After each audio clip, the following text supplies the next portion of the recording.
just show you very briefly about the defib because it's a useful bit of kit. They are in the community and they are for you to use. So here it is signed for a defibrillator. Most GP surgeries have them. Dentists, they're in tube stations, railway stations, supermarkets, leisure centres, airports, cinema complexes, theatres. They are around. When you go to theme parks, they're at every ride. And they are for you to use if somebody needs it. You are covered by the British Resuscitation Council to grab one of these from the wall and use it. We are, as in we've done this course, we are. Anyone in the general public. They speak to you. And you cannot use it if they don't need it. Apply pads to patient's bare chest. Plug in pads connector next to flashing light. So it's a useful bit of kit, takes you quite clearly through. What you are doing when you're using this is you are not jump starting the heart like jump starting a car, but you are stopping the heart. You're rebooting it.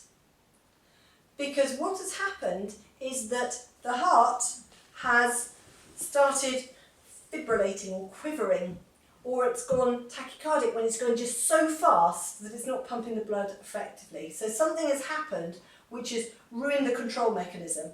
So it's quivering so fast. So what you need to do is, while they've got the maximum electrical activity, so if you imagine that they've been sitting there and you've got the monitor on, is being beep, beep, beep, beep, beep, beep, beep, yeah, going along, and then suddenly it goes, you want to get this on the chest while you've got the maximum electrical activity, so that when you say stop, that all those individual neurons will repolarize and put it back into the right rhythm. At what point would you reach for that and stop CPR? I would probably be getting hold of that while the person is still sitting in the lazy W position. Okay. Or I wouldn't be putting it on their chest yet, but I would have it ready.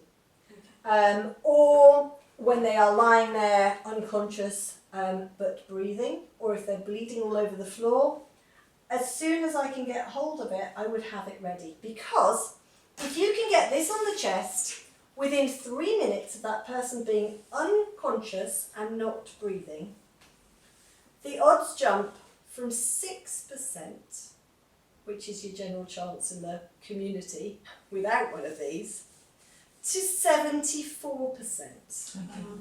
And for each minute's delay over and above that 3 minutes, you have an 8 to 10% reduction in mortality. So once you get to about 10 minutes, you're down to that 6% again. So you also could order, so if you find someone unconscious with no heartbeat, you start doing your... Yep, and you get someone security to grab it and Yes. bring it over. But the quicker you can get it on the chest, the better the chances. And you would be doing a CPR at the same time. So if you were there, somebody had collapsed, and we'd established they were unconscious and not breathing, we would be doing CPR as quickly as we can, like that, and then somebody would be getting hold of the pads while I'm still doing that, and we'd be peeling the pads off, we'd be sticking one Apply here, pads to patient's bare chest. one here, Plug in like pads that. connector I next would to be flashing continuing light. to do this. I'm doing the breaths as well. And we'd be doing that like that. So finish off that. Analyzing heart rhythm. Do not touch the patient. So stop when it tells me. Shock advised. Charging.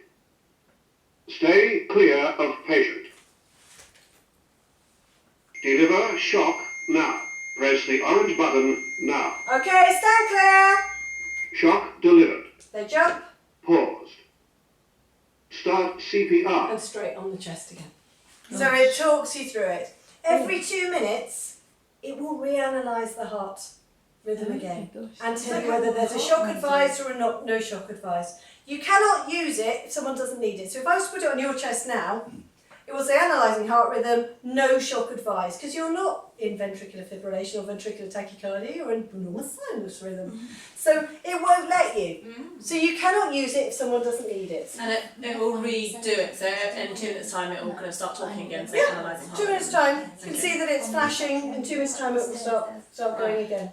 Yeah. Just carry on doing everything as normal, the breathing, that to Keep that going, and if they start to come back, Yeah. then you would bring them, you would either sit them up like that, or you would, if they were unconscious but breathing, you put them into the recovery position. So once they start again, okay, does the computer tell you that it's not needed no more? No All shock? it will say is at the next 2 minute time, it will say analysing heart rhythm, shock advised or no shock advised. If it says no shock advised, it will say paused. If needed, start CPR. So it won't say, whoops, he's a goner. He won't say, congratulations, he's back. It will only work on whether they're in VF and VT or they're not. And that's why it says if needed. So if you've seen signs of life, then that's what you'd be doing.